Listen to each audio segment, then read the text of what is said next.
ஆளூர் ஷானவாச வெற்றிவேல் வீரவேல்னு சொல்லு. ஒன்னும் ஆளூர் ஷானவாஸ் வேணாம், நம்ம ஜிஆர் சோடா பாட்டில் ஜிஆர் இருக்கார் பாருங்க, அவரை கூட்டு வந்து சொல்லுங்க பாப்போம். இந்து தானே, அவரு சொல்லிடட்டும் வெற்றிவேல் வீரவேல்னு. அப்புறம் நம்முடைய சகோதரர் ஜவாஹிருல்லால கூட சொல்லலாம், தப்பே இல்லை. ஜியரே சொல்லிட்டாருன்னா நம்ம சொல்லலாம். ஏன் அவங்க சொற்கள்ல கூட சிவனோ முருகனோ வரக்கூடாது. இன்றைக்கு ஒரு தீர்ப்பு வந்திருக்கு மதுரையில. திராவிடர் கழகம் ஒரு நூற்றாண்டாக சனாதனத்தின் மீது தாக்குதல் நடத்துகிறதுன்னு ஒரு நீதிபதி சொல்றாங்க. ஆனா அதுக்கு முன்னால என்ன செய்யணும்? திராவிடர் கழகத்துக்கு நோட்டீஸ் கொடுக்கணும். அப்ப நாங்க வந்து அவங்கள்ட்ட சொல்லுவோம், அம்மா இந்த நாட்டுல சனாதன சன்ஸ்தான்னு ஒரு அமைப்பு இருக்கு. அந்த சனாதன சன்ஸ்தான்ங்கிற அமைப்பு நாட்டுல நல்லதா 4 வேலை செஞ்சிருக்கு. ஒண்ணு வந்து டாக்டர் நரேந்திர தபோல்கர் கொலை, கோவிந்த் பன்சாரே கொலை, முன்னாள் துணைவேந்தர் கல்புர்கி கொலை, ஒரு எழுத்தாளர் சிந்தனையாளர் கௌரி லங்கேஷ் கொலை. இந்த 4 கொலைகளையும் செய்த அமைப்புக்கு பேரு சனாதன சன்ஸ்தான். நான் ஒரு சனாதன பிராமணன், கோட்சேவனுடைய வாக்குமூலம். ஆக இந்த சனாதனம் உங்களை என்ன செய்யுதுன்னா கொலை செய்ய வைக்குது, பிரிக்க வைக்குது. இதை ஒழிக்கணுமா இல்லையா அப்படின்னு நாங்க ஒரு வாதத்தை வைக்கிறதுக்கு எங்களுக்கு ஒரு வாய்ப்பு இருக்கணும் இல்லையா? எல்லாம் கேக்குறாங்க, சார் கோயிலை எங்கிட்ட கொடுத்துருங்க. நீங்க யாரு? நாங்க இந்து. அப்ப அறநிலையத்துறையில இருக்கவங்க யாரு? அறநிலையத்துறை அமைக்கப்பட்ட போது அதனுடைய தலைவராக sir CP Ramaswamy Iyer sir. அவர் யாரு? முஸ்லிமா, கிறிஸ்தவரா? ஏன்னா அரசு கிட்ட இருந்தாதான் ஏதாவது காணாம போனா தெரியும். ஈபி இருந்தது, முழுசா அரசின் கண்ட்ரோல்ல இருந்தா மட்டும்தான் ஏங்க கரண்ட் வரல அப்படின்னு கேட்க முடியும். அரசு பஸ் தானங்க வெள்ளத்துல ஓடும், தனியார் பஸ் ஓடுமா? இருக்கிறதெல்லாம் வித்து தின்னுட்டு பொறுப்பு இல்லாம இந்த நூலை 2 நாட்களுக்கு முன்னால் 17ஆம் தேதி மதியம் சூர்யா அவர்கள் பெரியார் திடலில் சந்தித்து என்னிடம் கொடுத்தார். அடுத்த 2 நாட்களும் எனக்கு கடுமையான வேலை, படிப்பதற்கு நேரம் இல்லை. அன்றைக்கு நிறைய புத்தகங்கள் சால்வைகள் வந்தன, அவற்றை எங்கு வைத்தேன் என்று தெரியவில்லை. அதனால 2 நாளா நேரம் இல்லை. காலையில எழுந்து பார்த்தா புத்தகத்தை காணவில்லை. கொஞ்ச நேரம் திருப்பி அவரிடமே கேட்டால் நல்லா இருக்குமா என்று கொஞ்ச நேரம் ஒரு மன உளைச்சல் இருந்தது. பிறகு பார்த்தேன் வேற வழி இல்லை. ஆகவே அவருக்கே ஒரு அழைப்பு விடுத்து அருள் கூர்ந்த அந்த புத்தகத்தை கொஞ்சம் அனுப்பி வைத்து விடுங்கள் என்று கேட்டேன். இப்பதான் நமக்கு வீட்டுக்கு உணவு மட்டுமா வருது, புத்தகமும் தானே வருது. அதற்கான ஒரு அமைப்பு மூலமாக உடனடியாக அவர் அந்த நூலை எனக்கு அனுப்பிவிட்டார். மாலைக்குள்ள படித்து முடித்து விட்டேன். ஆனால் படித்து முடிப்பது எவ்வளவு பெரிய போராட்டமாக இருந்தது என்றால், நான் படித்தது ஒரு நூல் அல்ல, 56 புத்தகங்களுடைய சாரம். அதுல பின் இணைப்பில் அவர் கொடுத்திருக்கக்கூடிய ரெஃபரன்ஸ் புத்தகங்கள் 56 நூல்கள். இது இன்னைக்கு பேசணுங்கிற கட்டாயம் இல்லைன்னா கண்டிப்பாக நானாக இது ஒவ்வொன்றையும் படிக்கும் பொழுது அதுக்கான ஆதாரத்தை தேடி கொஞ்சம் சரி பார்த்து விட்டு தான் படிப்பேன். அப்படி படித்திருந்தால் அநேகமாக 1 மாதமாவது ஆகி இருக்க வேண்டும் அதுல இருக்கிற செய்திகளை தெரிந்து கொள்ள. இதுல 2 இருக்கு. ஒன்று படித்து ஆய்வின் மூலம் தெரிந்து கொள்வது, நம்முடைய துறை சார்ந்த அனுபவத்தின் மூலம் தெரிந்து கொள்வது. சட்டம் பற்றியும் வழக்குகள் பற்றியும் மற்றவர்களுக்கு கிடைக்காத சில செய்திகள் எங்களுக்கு கிடைக்கும் என்றால் அது எங்களுடைய துறை சார்ந்த அறிவு பயன்பாடு. படித்து தெரிந்து கொள்வது ஆய்வு பார்வை. இது 2ஐயும் விட முதன்மையானது ஒன்று இருக்கிறது, அது வாழ்வியல். வாழும்போது உயிர்ப்போடு நம்மை சுற்றி என்ன நடக்கிறது, அந்த நிகழ்வுகளை உள்வாங்கிக் கொண்டு அதை புரிந்து கொண்டு, புரியாவிட்டாலும் சரி என்ன நடக்குதுன்னு பார்க்கணும். அதுக்கு நாம உலகத்தோடு தொடர்புல இருக்கணும். இன்று நமக்கெல்லாம் கிடைத்த நல்ல வாய்ப்பு. ஏன்னா இங்கே வந்து அடுத்த தலைமுறை குறைவாக தான் இருக்கு. அவங்க யாராவது இனிமேல் மீடியாவில் தான் பார்க்கணும். இங்கு வந்திருக்கிறவர்களில் 90 விழுக்காடு பேருக்கு கிடைத்த நல்ல வாய்ப்பு இந்த காதில் ஃபோனை போட்டுக்கிட்டு போகிற வசதி நமக்கு கிடைக்கல. அப்படி கிடைக்காமல் தப்பித்த தலைமுறையாக இருக்கிற காரணத்தினால நாம் தனியாக பேசிக்கொண்டு நடக்க வேண்டிய சூழ்நிலை இல்லை. அவங்க தனியாக பேசலை, இருந்தாலும் பக்கத்தில் ஸ்கூட்டர் வருதா, கார் வருதா, எதிரில் யார் வர்றாங்க, நம்ம அப்பா தான் போனாரா, எதுவுமே தெரியாமல் அவர்களுக்குள் வாழுகிற ஒரு உலகம் இன்றைக்கு இந்த தகவல் தொடர்பு சாதனங்களால் உருவாகிவிட்டது. இது இல்லாமல் அந்த மக்களோடு பழகி வாழ்ந்து அந்த கதைகளை கேட்டு, அதை எப்பயோ கேட்டிருப்போம், அது இன்னைக்கு வேறு மாதிரி தொடர்புடையதாக இருக்கும். இப்படி கேட்ட கதைகளை எல்லாம் இதோட இணைச்சு நாம் எங்கேயோ பார்க்கறது. நீங்கள் இந்த புத்தகத்தை ஏன் படிக்கணுங்கிறதுக்கு நான் 2 செய்திகளை மட்டும் குறிப்பாக சொல்ல விரும்புகிறேன். ஒன்று, இந்த எப்பயோ கேட்குறது. நான் அடிக்கடி சொல்லுவதுண்டு, என்னுடைய பள்ளி காலத்து பயிற்சிகளில் அரசு பள்ளி மாணவியாக இருந்ததுனால எனக்கு கிடைத்த பெரிய வாய்ப்பு இந்த சாரணர் இயக்கத்தில் நான் இருந்தது. ஸ்கவுட் அண்ட் கைட்ஸ் நாங்கள்லாம் இருந்ததுனால தான் அந்த தேர்தல் ஒன்று நடந்தது, எல்லாருக்கும் தெரியும். அதில் இப்போ சமீபத்தில் அரிவாள் எடுத்த ஒரு மாவீரர், அந்த அரிவாள் பிடிச்ச அழகு இருக்கு பாருங்க, அந்த மாவீரர் தோற்ற கதையெல்லாம் உங்களுக்கு தெரியும். அந்த சாரணர் இயக்கத்துக்காக கற்றுக் கொடுக்குற பாடல்களில் ஒரு சின்ன பாட்டு இருக்கும் பள்ளிக்கூடத்தில். அந்த இயக்கத்தில் கருவேல மரத்தில் கொக்கு பரப்பார், புதர்களில் ஆனந்த ராஜனமே, உல்லாச கொக்குவே நீ சிரிக்க மாட்டாயா, நீ, இப்படி ஒரு பாட்டு கேட்டிருப்போமா? இருக்கு. ஏதாவது முதல் வரைக்கும் 2வது வரைக்கும் பொருள் இருக்கான்னா இருக்காது. கருவேல மரத்திலே கொக்கு பரப்பார் அப்படின்னு, கொக்கு பறக்குதா என்னன்னு தெரியாது. புதர்களில் ஆனந்த ராஜனமே, உல்லாச கொக்குவே நீ சிரிக்க மாட்டாயா, நீ சிரிக்க மாட்டாயா. புரிஞ்சுதோ இல்லையோ பாடிக்கிட்டே இருப்போம். இதை ஆங்கிலத்திலையும் பாடுவாங்க. அப்போ எங்களுக்கு அது ஆங்கிலத்தில் பாடுறது தெரியாது, ஆனால் காதில் கேட்டுக்கிட்டே இருக்கும். இது நான் ஒரு 10 ஆண்டுகளுக்கு முன்னால் ஆஸ்திரேலியாவுக்கு போனப்போ அங்கே இருந்த தோட்டங்களை பார்வையிடும் பொழுது அங்கே ஒரு பறவை ரொம்ப அழகாக பாடுது. அந்த படத்துக்கு, அந்த பறவைக்கு என்ன பேருன்னா குக்குபரா அப்படின்னு சொன்னாங்க. அந்த குக்குவா அப்படின்னு கேட்டேன். இல்லை, குக்குவல, அது குக்குபரா, அது அந்த நாட்டினுடைய பறவை. அந்த பறவையினுடைய பெயர் தான் அந்த பாட்டில் வந்தது. Kookaburra sits on the old gum tree, merry merry king of the bush at see. இப்படி வரும், லா குக்குபரலா குக்குபரலா அப்படின்னு சொல்லி அந்த அந்த குக்குபரா பறவையை பார்த்து நீ புதரில் உட்காந்து மகிழ்ச்சியாக இருக்கிற, சிரிச்சுக்கிட்டு இரு அப்படின்னு சொல்கிற அந்த பாட்டை எங்களுக்கு தமிழில் அப்படி மொழிபெயர்த்து கொடுத்துருக்காங்க. ஆனாலும் இதை எப்பயோ புரியாமல் கேட்டது, இந்த நாட்டு பறவையை பற்றி நம்ம பாடியிருக்கோம், தெரிஞ்சிருக்கோம் அப்படின்னு தெரிஞ்சிக்கும் போது வர்ற மகிழ்ச்சி இருக்கு பாருங்க. அந்த அந்த இன்னசென்ஸ் நமக்கு கற்றுக் கொடுத்த அந்த ஒரு அனுபவத்தை விவரம் தெரிந்து புரிந்து கொள்ளும் போது வருகிற மகிழ்ச்சி, அது ஒரு தனி. அப்படிப்பட்ட தனி அனுபவங்களை இந்த புத்தகத்தில் நீங்கள் நிறைய படிக்கலாம். ஒன்று, விருமாண்டி படத்தில் ஒரு பாட்டு வரும், கருமாத்தூர் காட்டுக்குள்ளே ஒரு காலத்தில் காளியம்மா போல வந்தா பேச்சியம்மா அப்படின்னு. அந்த பாடலை பாடிய தோழர் கூட இறந்துட்டார், திருவூரான்னு அவர் பேர், திருவுடையான், அவர் இறந்துட்டார். அந்த பாட்டு வரும்போது ரொம்ப சண்டை காட்சியெல்லாம் வரும், ஆனால் கதை நமக்கு கொஞ்சம் புரியும் புரியாது. இந்த திருப்பரங்குன்றம் வரலாறுல அந்த பேச்சியம்மா கதை வருது. இது என்னடா கருமாத்தூர் கதையெல்லாம் இங்கே வருது அப்படின்னா, பேக்காமனுக்கும் விருமாண்டிக்கும் சண்டை. பேச்சியம்மா வந்து தங்கச்சி, இப்போ பேக்காமனை எதிர்க்கிறதுக்காக பேச்சியம்மா போய் விருமாண்டியை கூட்டிகிட்டு வந்தா, 2 பேருக்கும் பஞ்சாயத்து நடக்குது. இதெல்லாம் தான் நம்ம சினிமா பாட்டில் கேட்டோம். ஆனால் அந்த கதை அங்கே முடியல. பேக்காமனுக்கும் விருமாண்டிக்கும் பஞ்சாயத்து பேசுறதுக்கு 3 சாமிகளை கூட்டிகிட்டு வராங்க.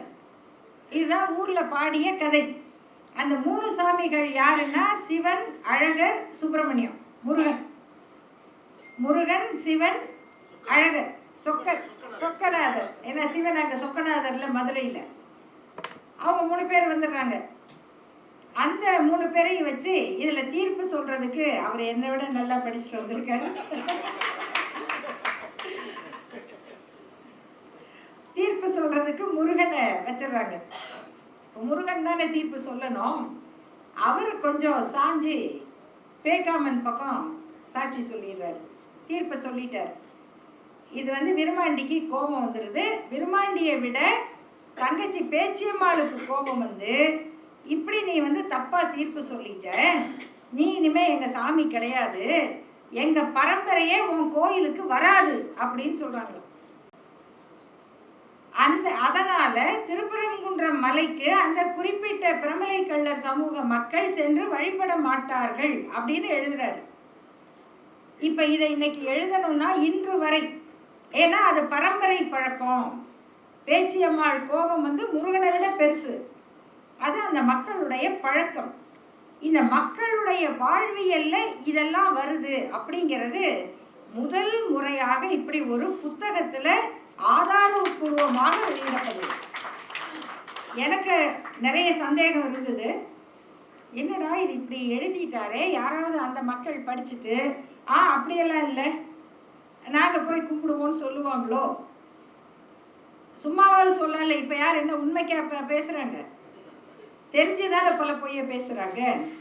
அதனால் அப்படி யாராவது சொல்லலாமோன்னு நினச்சா அதற்கான தரவுகள் இல்லாமல் அவரால் அப்படி எழுத முடியாது. அதே போல் நம்முடைய எழிலன் அவர்கள் குறிப்பிட்டார் பாருங்க, இதில் என்னென்னலாம் அவர் படிச்சிருக்காரு.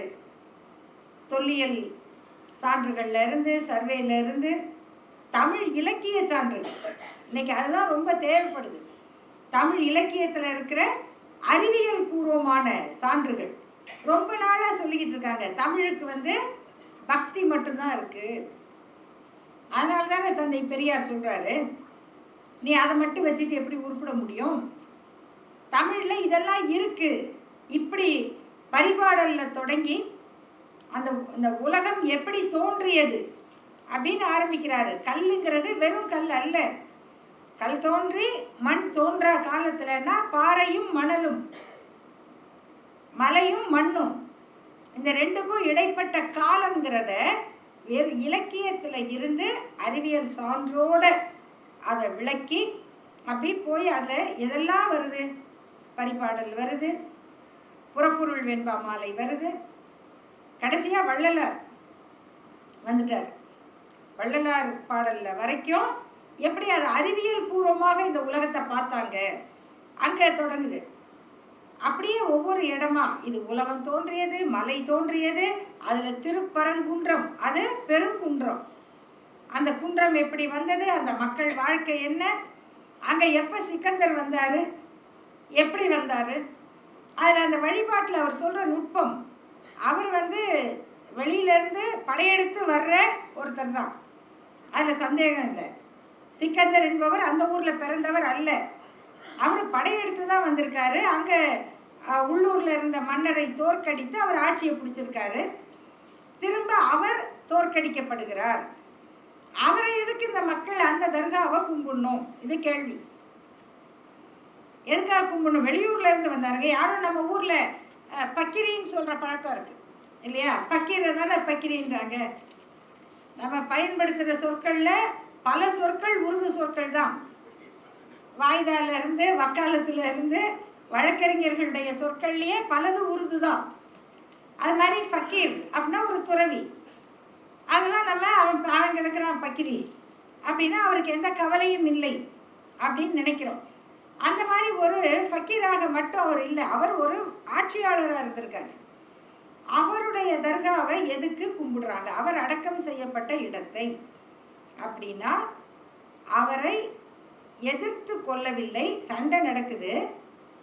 அவர் அந்த இடத்துல தொழுகை நடத்தி கொண்டிருக்கும் போது கொன்று விட்டார்கள். அப்போ யார் அந்த செயலை செய்தார்களோ அந்த பாண்டிய மன்னனுடைய வம்சம் இது அறமற்ற செயல்னு நினைக்குது. நம்ம ஆளுதான் கொன்னா அதில் பரவாயில்ல, அதுக்கு என்னங்க பண்றது, அவரை கொல்லாம இருக்க முடியுமா? எதுக்கெல்லாம் சொன்னாங்க? ஒரு தந்தையும் 2 மகன்களையும் உயிரோட ஜீப்ல வச்சு எரிச்சு கொன்னதுக்கு சொன்னாங்க. ஏங்க அவர் மதமாற்றம் வந்தாரு, அதனால அவரை கொன்னா தப்பில்லை. காந்தியை கொன்னா தப்பில்லை, யாரை கொன்னாலும் தப்பு இல்லை. இதுதான் சனாதனம். இதுக்கு பேர் தான் சனாதனம். அதுக்கு நேர் எதிரானது தமிழர்களுடைய தத்துவமான அறம். அது ஒத்துக்காது. நீ எது இதுக்காக செய்தேன் அதுக்காக செய்தேன்னு சொன்னாலும் அறமற்ற செயலை எளிய மக்கள் ஏற்றுக்கொள்ள மாட்டார்கள்.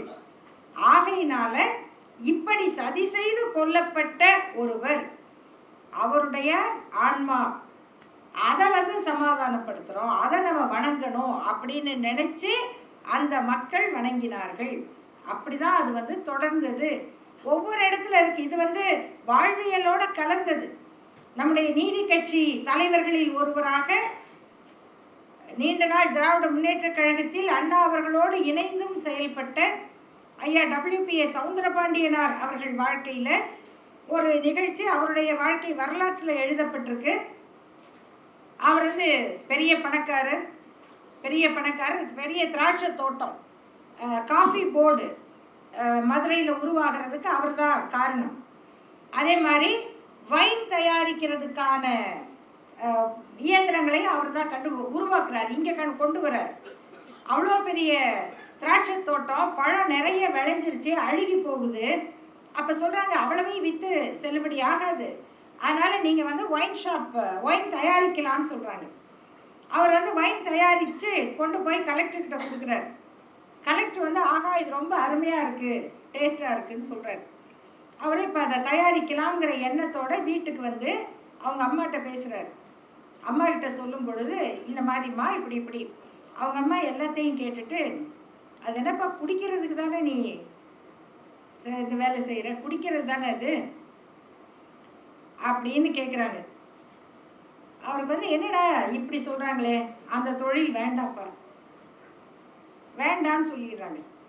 இவர் அதை ஒரு குழப்பத்தோட அந்த கடைவீதியில் கார் ஓட்டிகிட்டு போகிறாரு. கொஞ்சம் கூட்டமாக இருக்குது. காரை ஓரமாக நிறுத்திட்டு பேசாமல் யோசிச்சுட்டு இருக்காரு. என்னடா அம்மா இப்படி சொல்லிட்டாங்க, இவ்வளோ ஆயிரக்கணக்கான ஏக்கர் அங்கே விளைஞ்சி கிடக்கு, என்ன செய்கிறதுன்னு ஒரு யோசனையோடு இருக்கும்போது பார்க்குறாரு ஒரு இஸ்லாமியர் கடைக்கு கடை இந்த சாம்பிராணி போடுவாங்க மயில் தொகையோடு, அப்படி ஒருத்தர் வந்துக்கிட்டு இருக்காரு.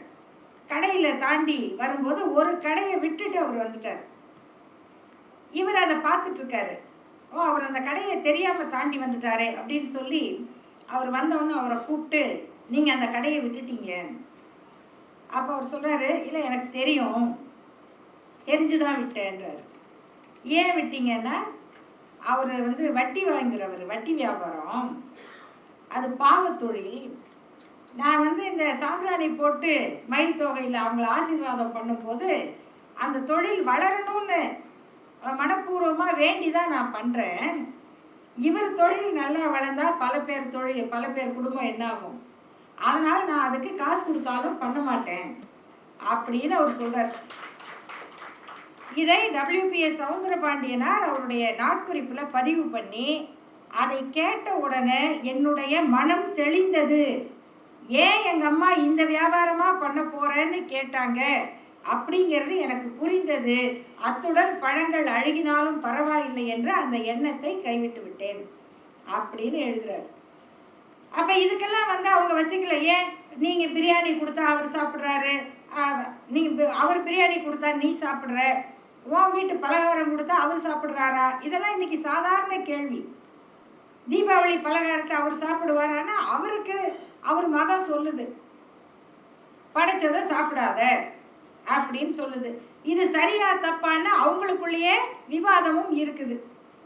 ஒருத்தர் சரிங்கிறாரு, ஒருத்தர் தப்புங்கிறாரு, அது வேற விஷயம். ஆனால் என் மதம் அப்படி சொல்லலையே, எனக்கு ஒன்றும் அந்த தடை இல்லையே, நான் ஏன் அதை பற்றி கவலைப்படணும்?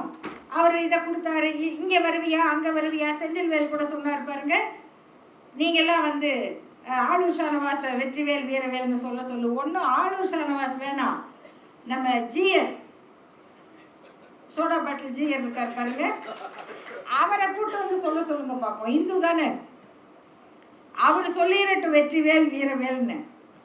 அப்புறம் நம்முடைய சகோதரர் ஜவாஹிருல்லால கூட சொல்லலாம், தப்பே இல்லை. ஜியரே சொல்லிட்டாருன்னா நம்ம சொல்லலாம். ஏன் அவங்க சொற்களில் கூட சிவனோ முருகனோ வரக்கூடாது. அரிசின்னு கூட சொல்ல மாட்டாங்க, சாதம்னு சொல்ல மாட்டாங்க, அமுது, சாத்தமுது, ரசத்தமுது அப்படின்னு அதுக்கு தனி பேர் வச்சிருக்கவங்க, அவங்க கிட்ட சொல்லுங்க அப்படின்னு. இப்படிப்பட்ட சூழல் இன்னைக்கு. இதுல இந்த மக்களுடைய நல்லிணக்கத்தை அவர் இன்னொரு எடுத்துக்காட்டு சொல்றாரு. அவரோட ஒரு முறை ஒரு ஊர்ல இருந்து பயணத்துல வரும்போது இதை சொல்லிட்டு வந்தாரு. எனக்கு அப்பயே ஆச்சரியமா இருந்தது. அந்த கிளி ஜோசியம் எடுக்கிறோமே, அந்த கிளி ஜோசியம் நம்புறமோ இல்லையோ அந்த கிளிக்கு சாப்பாடாவது கிடைக்கும் அப்படின்னு நிறைய பேர் காசு கொடுக்கறது உண்டு. அந்த கிளி வந்து சீட்டு எடுக்குது. அவர் சொன்னார், அந்த கிளி சீட்டில் என்னென்ன இருக்குன்னு பார்த்துருக்கீங்களான்னு கேட்டார். இல்லை, பார்த்ததில்லை. நம்ம எதுக்கு யாரோ எடுக்கிறாங்க. அந்த கிளியோடைய சீட்டில் 27 சீட்டு இருக்கும். அதில் வந்து ஒரு சீட்டு வந்து நாகூர் ஆண்டவர் படம், இன்னொரு சீட்டில் வேளாங்கண்ணி மாதா படம் இருக்குன்னாரு. அப்புறமா அதை சோதிச்சு பார்த்தா அது உண்மை. இதில் எழுதியிருக்கார். ஏன் அது பாருங்க, 2000 ரூபா கொடுத்து அட்டையை விலைக்கு வாங்கி பார்த்துருக்காரு. பார்த்து தான் இதை கண்டுபிடிக்கிறாரு. அப்புறம் அதுக்கு என்ன கதை அப்படின்னு அருணகிரிநாதர் கதையிலிருந்து அவர் எப்படி கிளியா வந்தாரு, ஏன் அப்புறம் கிளி ஜோசியம் சொல்லிக்கிட்டு இருக்குது அப்படின்னு ரொம்ப அழகா. அதை வந்து நான் சொல்ல மாட்டேன், நீங்க வாங்கி படிக்கணும், படிச்சாதான் தெரியும். அது ஏன் அருணகிரிநாதர் ஏன் கிளியா வந்தாரு, ஏன் கிளி ஜோசியம்னா அப்படி. இந்த கதை தாங்க, கதை தான். ஆனா இந்த கதையில கூட யாரையும் படிச்சா தலையாரு அப்படி கதை இல்லை நம்ம கிட்ட. அவனை ஒத்தி வை, இவங்களை பார்க்காத, அந்த கதை நம்ம கிட்ட இல்லை. அந்த கதை கூட அவ்வளோ அழகா மக்களோட கலந்து வருது. இப்படி பல பல செய்திகள், ஆதாரங்கள். நான் சொல்றது வந்து சாதாரணமா நீங்க இந்த புத்தகத்தை படிக்கணும் அப்படிங்கிறத என்ன ஒரு நோக்கத்தோடு அவர் எழுதியிருக்காரோ அதற்கான சில விதைகள். அது மாதிரி இந்து சமய அறநிலையத்துறை எல்லாம் கேட்குறாங்க, சார் கோயிலை எங்கிட்ட கொடுத்துருங்க. நீங்க யாரு? ரொம்ப நல்லவங்க. நீங்க யாரு? நாங்க இந்து. அப்ப அறநிலையத்துறையில இருக்கவங்க யாரு? அறநிலையத்துறை அமைக்கப்பட்ட போது அதனுடைய தலைவராக sir CP Ramaswamy Iyer, CP Ramaswamy Iyer sir, அவர் யாரு? முஸ்லீமா, கிறிஸ்தவரா? ஒரு ராவ் இருக்கிறார், சர்மா இருந்தார், இவங்கெல்லாம் யார்? இந்த கேள்வி. ஏன்னா அரசு கிட்ட இருந்தாதான் ஏதாவது காணாம போனா தெரியும் இல்லையா? அரசு கிட்ட இருந்தா தானே தெரியும். இபி இருந்தது, முழுசா அரசின் கண்ட்ரோல்ல இருந்தா மட்டும்தான் ஏங்க கரண்ட் வரல அப்படின்னு கேட்க முடியும். பஸ் ஓடுது, அரசு பஸ் தானங்க வெள்ளத்துல ஓடும், தனியார் பஸ் ஓடுமா? அரசு கிட்ட பேருந்து இருந்தா தானே ஓடும். அரசு கிட்ட விமானம் இருந்தா தானே ஒரு நாட்டில் போர் நடக்குதுன்னா நம்ம பசங்களை காப்பாற்ற முடியும். இருக்கிறதெல்லாம் வித்து தின்னுட்டு பொறுப்பு இல்லாம நாங்கள் கவர்மெண்ட் கிட்ட எதுவுமே இல்லை. அது மாதிரி இதை எங்க கிட்ட கொடுத்துருங்க. இதுக்கெல்லாம் பதில் சூர்யா சொல்றாரு. எப்படி? தமிழ்நாட்டில் மட்டும்தான் இந்த சட்டம் இருக்குதா? நீங்க ஆட்சி செய்யற எந்தெந்த மாநிலத்துல இதே சட்டம் இருக்கு, இங்க மட்டும் எதுக்குப்பா அப்படி வரீங்க? மலேசியாவில் இருக்கு, உலகத்துல பெரிய முருகன் கோயில் இருக்கு, 10 கேவ்ஸ், 10 மலை. மலேசியாவில் இந்த சட்டம் இருக்கு, சிங்கப்பூர்ல இந்த சட்டம் இருக்கு. அங்கெல்லாம் விட்டுட்டீங்க, ஏன் தமிழ்நாட்டுக்கு வரீங்க? அப்போ உங்க நோக்கம் என்ன? இந்த கேள்விகளை அடுக்கடுக்க அவர் கேட்டுட்டு வர்றாரு. என்னன்னா இதை வந்து இந்த சனாதனம், திருப்பரங்குன்றம் இந்த வழக்குகளை எல்லாம் விசாரிக்கிற நீதிபதிகளுக்கெல்லாம் இந்த புத்தகத்தை நம்ம அன்பளிப்பா கொடுக்கணும். தயவு செய்து இதை ரெஃபர் பண்ணுங்க. ஏற்கனவே ஒரு தீர்ப்புல ஒரு நீதிபதி என்ன பண்ணிட்டாங்கன்னா, வாதிட்ட வழக்கறிஞர் வாதத்தெல்லாம் விட்டுட்டு அவங்க தனியா யாரோ ஒரு சாஸ்திரிய கேட்டிருக்காங்க. அவர் சாஸ்திரி அட்வொகேட் கிடையாது. சாஸ்திரி என்ன சொன்னார்னு நம்மளுக்கு தெரியாது. ஏதாவது ஒரு ஆதாரம் இருந்தா ஒரு தரப்பு ஒரு டாக்குமெண்ட் கொடுக்குறாங்க, பாருங்க சனாதனம்னு இவங்க சொல்றது தப்பு, அப்ப எது சனாதனம்? இதுதான் சனாதனம், அதை ஆப்போசிட் சைடுக்கு கொடுங்க. இதுக்கு பேர் தாங்க நேச்சுரல் ஜஸ்டிஸ், அதுக்கு பேர் தான் ஃபண்டமெண்டல் ரைட். எனக்கு எதிராக என்ன ஆவணம் இருக்குன்னு தெரிஞ்சுக்கணும். நீதிபதி இங்கே வாதங்களை கேட்டுட்டு தனியாக ஒரு பண்டிட்டுக்கிட்ட கேட்டு தீர்ப்பு எழுதக்கூடாது. யார் மேலே குற்றச்சாட்டு? இன்றைக்கு ஒரு தீர்ப்பு வந்திருக்கு மதுரையில். திராவிடர் கழகம் ஒரு நூற்றாண்டாக சனாதனத்தின் மீது தாக்குதல் நடத்துகிறதுன்னு ஒரு நீதிபதி சொல்கிறாங்க. அது அவங்க கருத்து, நீதிபதிக்கு உரிமை இருக்குது. ஆனால் அதுக்கு முன்னால் என்ன செய்யணும்? திராவிடர் கழகத்துக்கு நோட்டீஸ் கொடுக்கணும். நீங்கள் ஒரு நூற்றாண்டாக இதை பண்ணிக்கிட்டு இருக்கீங்க, இப்படி ஒரு கேஸ் வந்திருக்கு, இப்போ நான் உங்களை பற்றி இதில் கருத்து சொல்ல போகிறேன், உங்கள் கருத்து என்ன அப்படின்னு நீதிபதி எங்களை கேட்கணும். அப்போ நாங்கள் அவங்கள்ட்ட சொல்லுவோம், அம்மா இந்த நாட்டில் சனாதன சன்ஸ்தான்னு ஒரு அமைப்பு இருக்குது. அந்த சனாதன சன்ஸ்தான்கிற அமைப்பு நாட்டில் நல்லதாக 4 வேலை செஞ்சுருக்கு. ஒன்று டாக்டர் நரேந்திர தபோல்கர் கொலை, கோவிந்த் பன்சாரே கொலை, முன்னாள் துணைவேந்தர் கல்புர்கி கொலை, ஒரு எழுத்தாளர் சிந்தனையாளர் கௌரி லங்கேஷ் கொலை. இந்த 4 கொலைகளையும் செய்த அமைப்புக்கு பேர் சனாதன சன்ஸ்தான். இப்போ அவங்க இந்த பேரில் இதை செய்யலாமா, தப்பா, இது சனாதனமா இல்லையா அப்படின்னு அவங்களுக்கு யாராவது நோட்டீஸ் கொடுத்து அவங்களையும் கொஞ்சம் கூப்பிடுங்க. இது சனாதனம்னு அவங்க சொல்லட்டும். நான் ஒரு சனாதன பிராமணன், கோட்சேவனுடைய வாக்குமூலம், நான் ஒரு சனாதன பிராமணன், அப்படிதான் அவர் ஆரம்பிச்சார். ஆர்த்தோடாக்ஸ் அப்படின்னு வேற. ஆக இந்த சனாதனம் உங்களை என்ன செய்யுதுன்னா கொலை செய்ய வைக்குது, பிரிக்க வைக்குது. இதை ஒழிக்கணுமா இல்லையா அப்படின்னு நாங்கள் ஒரு வாதத்தை வைக்கிறதுக்கு எங்களுக்கு ஒரு வாய்ப்பு இருக்கணும் இல்லையா? அப்படியெல்லாம் இல்லாமல் தீர்ப்புகள் வழங்கப்படுகிற இந்த காலத்தில் இப்படிப்பட்ட ஆதாரங்கள் தான் நம்முடைய கருத்துரிமைக்கான மிகப்பெரிய ஆயுதங்கள் என்று சொல்லி, இது எளிதான வேலை இல்லை. இந்த அரிய பணியை செய்ததற்காக நம்முடைய அன்புக்குரிய முனைவர் சூர்யா அவர்களுக்கு என்னுடைய வாழ்த்துக்களையும் பாராட்டுகளையும் தெரிவித்து முடிக்கிறேன். வணக்கம்.